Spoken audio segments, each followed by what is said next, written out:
ഈ കപ്പ ബിരിയാണി എന്നുള്ള പേര് ഞാൻ ആദ്യമായിട്ട് കേൾക്കുന്നത് കല്യാണം കഴിഞ്ഞ് ഞാൻ UK വന്ന ശേഷമാണ്. ഞാൻ വന്ന് കുറച്ച് ദിവസം കഴിഞ്ഞപ്പോൾ ഞങ്ങളുടെ ഒരു ഫ്രണ്ട് ഞങ്ങളെ ഫുഡ് കഴിക്കാൻ വീട്ടിലേക്ക് ക്ഷണിച്ചു. അവൾ ഫോണിൽ കൂടി പറയുന്നത് ഞാൻ കേട്ടു, ഇന്ന് കപ്പ ബിരിയാണിയാണ്, വേഗം വായോ എന്ന്. കേട്ട പാടെ ഞാൻ ഓർത്തു,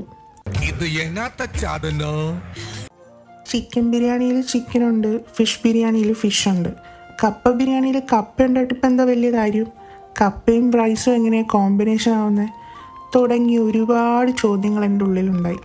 പക്ഷെ എൻ്റെ ഈഗോ കാരണം ഇതൊന്നും ഞാൻ ചേട്ടനോട് ചോദിക്കാൻ നിന്നില്ല.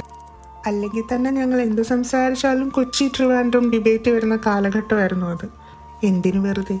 എന്തായാലും സംഭവ സ്ഥലത്തെത്തി സംഭവം കണ്ടപ്പോൾ മനസ്സിലായി, ഇറ്റ്സ് ജസ്റ്റ് എ കപ്പ and beef roast beautifully blended together. ഇതൊക്കെ ഞങ്ങൾ ട്രിവാൻഡ്രത്ത് എല്ലാ ഞായറാഴ്ചയും കഴിച്ചുകൊണ്ടിരുന്ന കോമ്പിനേഷനാണ്. അതിനെ ഞങ്ങളിങ്ങനെ ഫ്രീക്ക് പേരിട്ട് വിളിച്ചിട്ടില്ല എന്നേ ഉള്ളൂ. ഈ കപ്പ ബിരിയാണിക്ക് ഒരു ക്ലോസ് കസിൻ കൂടിയുണ്ട്, എല്ലും കപ്പയും. അതിൽ എല്ലോട് കൂടിയ ബീഫാണ്, ഇതിൽ എല്ലില്ലാത്ത ബീഫാണ്. ആ ഡിഫറൻസ് മാത്രമേ എനിക്ക് മനസ്സിലായിട്ടുള്ളൂ. ഇനി വേറെ എന്തെങ്കിലും ഡിഫറൻസ് ഉണ്ടെങ്കിൽ പറഞ്ഞു തന്നാൽ മതി. വിത്ത് ഹോൾ ഹാർട്ട് ഞാൻ അക്സെപ്റ്റ് ചെയ്യുന്നതായിരിക്കും. എല്ലും കപ്പയുടെ ആണെങ്കിലും കപ്പ ബിരിയാണിയുടെ ആണെങ്കിലും ഒത്തൻറ്റിക് ആയിട്ടുള്ള ഒരുപാട് റെസിപ്പീസ് ഇന്ന് യൂട്യൂബിൽ അവൈലബിൾ ആണ്. പക്ഷേ എന്തൊക്കെ തന്നെ ആണെങ്കിലും ഒരു പാത്രം കപ്പയും എല്ലോട് കൂടി ബീഫും കൂടെ ഒരുമിച്ച് കലർത്തി കഴിക്കുന്നൊരു സന്തോഷമുണ്ടല്ലോ, അതിനൊന്നും ഒരു മലയാളിക്കൊരു പേരിൻ്റെ ആവശ്യമില്ല.